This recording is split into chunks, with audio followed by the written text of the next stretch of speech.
Sledimo pamćenje od čelika palestinskog pesnika Mahmuda Darviša.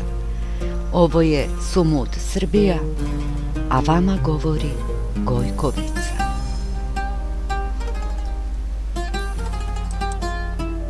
Darviš je po prvi put osjetio šta je to probuditi se na slobodnom arapskom tlu tek u Kairu i veruje da je odlazak u misirsku prestonicu jedan od najvažnijih događaja u njegovom ličnom, ali i profesionalnom životu. Dirljivo je kada priznaje: u Kairu sam bio siguran da je moj odlazak iz Palestine konačan, a to nije bilo lako odlučiti. Ponekad sam se trzao iz sna, ne znajući gde se nalazim, a kada otvorim prozor i ugledam Nil, uverim se da sam zaista u Kairu. Imao sam puno košmara i mnogo crnih misli, ali sam bio opčinjen time što sam u arapskom gradu. Imena ulica su arapska, ispisana na arapskom i svi govore arapski. Pronalazio sam se u književnim tekstovima koje sam čitao. Gotovo da sam postao čedo egipatske kulture i književnosti. A sreo sam i prozaiste i pesnike koje sam čitao i koje sam smatrao svojim duhovnim ocima. Sreo sam Muhammada Abd al-Wahaba, Abda al-Halim Hafiza i druge, te velike pisce poput Nadžiba Mahfuza, Jusufa Idrisa i Tavfika al-Hakima. Nisam sreo Kulthum i Tahu Husajna, mada sam želeo da ih sretnem. Muhammad Abd al-Wahab je egipatski pevač i kompozitor, autor himne Libije i himne Tunisa. Himna Libije se izvodila od 51. do 69. godine, kao i u ranoj post-Kadafijevskoj Libiji. Abd al-Halim Hafiz ili Abdel Halim Hafez je egipatski pevač, interpretator, glumac, dirigent i nastavnik muzike te filmski producent. Bio je veoma popularan i za života i posthumno. Nadžib Mahfuz ili Nagib Mahfuz je egipatski pisac, egzistencijalista, dobitnik Nobelove nagrade za književnost 1988. Romanopisac i filmski scenarist. Jusuf Idris je egipatski pripovedač koji je pisao i kratke priče i pozorišne komade. Taufik al-Hakim širom sveta poznat je egipatski teatrolog i dramski pisac. Kulthum je egipatska pevačica, tekstopisac i filmska glumica koju su zvali Zvezda Istoka. Taha Husajn, dekan arapske književnosti, egipatski je pisac modernista koji se nije odricao klasičnog.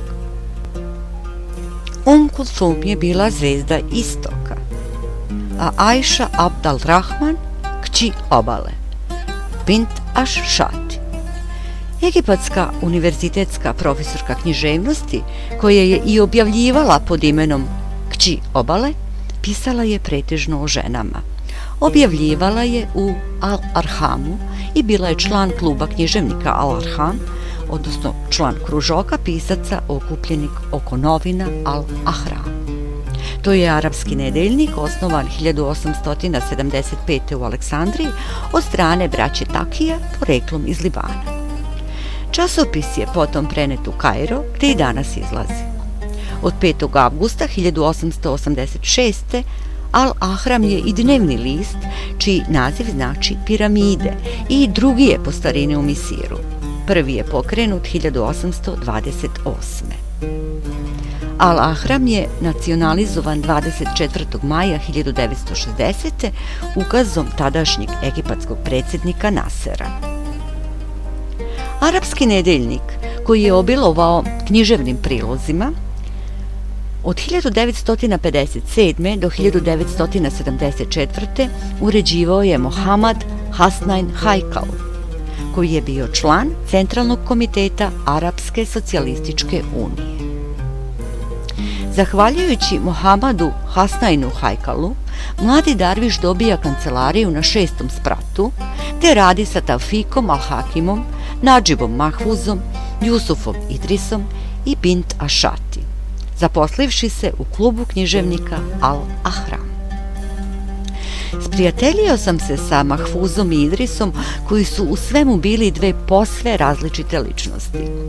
Mahfuz je bio precizna osoba koja poštuje vreme, odgovoran, dolazi i odlazi u određeno vreme na posao. Kad god sam ga pitao hoćete li šolju kafe, gospodine Nadžibe, pre nego što odgovori, prvo bi pogledao na sat da vidi da li je vreme za kafu ili ne. Dok je Jusuf Idris imao anarhistički život, ali je bio veoma vedar čovek. Egipatsku književnu scenu 70. godina 20. veka čini Salah Abd as-Sabur, odnosno Salah Abdel Sabur, egipatski pesnik koji je pisao slobodnim stihom. Bio je i pozorišni pisac i esejista, kao i urednik magazina Bioskop i pozorište, inače doživotni predsjedavajući Generalne egipatske organizacije knjige, odnosno izdavaštva. Još jedna ikona kairske književne scene bio je Ahmad Hidžazi, odnosno Ahmed Abdel Muti Hidžazi, pionir savremene egipatske poezije, inače sorbonski diplomac.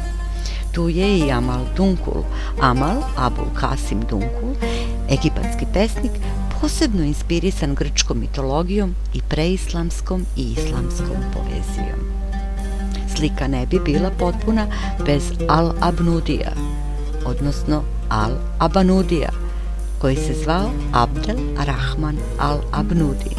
To je egipatski pesnik i pisac knjiga za decu. U Kairu sam se, kaže, sprijateljio sa pesnicima koje sam voleo. To su Salah Abd as-Sabur, Ahmad Hidžazi i Amal Dunkul. Oni su mi postali bliski prijatelji. Takav je bio i Al-Abnudi. Učvrstio sam prijateljstvo sa svim piscima i pesnicima koje sam voleo. Kairo je bio jedna od najvažnijih stanica u mom životu. Haikal i egipatski intelektualci i umetnici otvorili su Darvišu vrata kairske književne scene, ali posao u časopisu nije dobio zbog prethodnog iskustva stečenog u novinarskim i pesničkim okršajima u okupiranoj Palestini, već zbog činjenice da dolazi iz okupirane Palestine. Toga je svestan i sam pisac. U Kairu moje poetsko iskustvo doživljava transformaciju, kao da mu je počela nova era. Kada sam bio u okupiranoj zemlji, bio sam smatran pesnikom otpora. Posle poraza 1967. arapski svet je aplaudirao svakoj poeziji ili književnosti koja dolazi iz Palestine, bez obzira na to da li je bila loša ili dobra. Arapi su otkrili da u okupiranoj Palestini još uvek postoje Arapi koji su uporni u odbrani svojih prava i svog identiteta. Tako su palestinskim književnim delima, na izgled, dodelili nivo svetosti, pa su bila pošteđena bilo kakve kritike. U očima Arapa padali su svi književni kodeksi pred glasovima koji pružaju otpor iznutra, poezijom i prozom. U ovom periodu nastaje Sarhan pije kafu u kafeteriji. Objavljen je u Al-Ahramu i potom u zbirci Volim te ili te ne volim. Sarhan je Sirhan Bišara Sirhan, rođen 1944. u Jerusalimu. Palestinac sa državljanstvom Jordana, čija je porodica otišla u Njujork kada je dečaku bilo 12 godina. Sirhan je ubica senatora Roberta F. Kennedyja i na izdržavanju je doživotne robije u jednom kalifornijskom zatvoru, a u njegovoj biografiji posebno se ističe činjenica da je hrišćanin. Sarhan pije kafu u kafeu, pesma je koja je objavljena 1972. godine u zbirci Volim te ili te ne volim. U ovom periodu Darviš je objavio 11 pesničkih zbirki.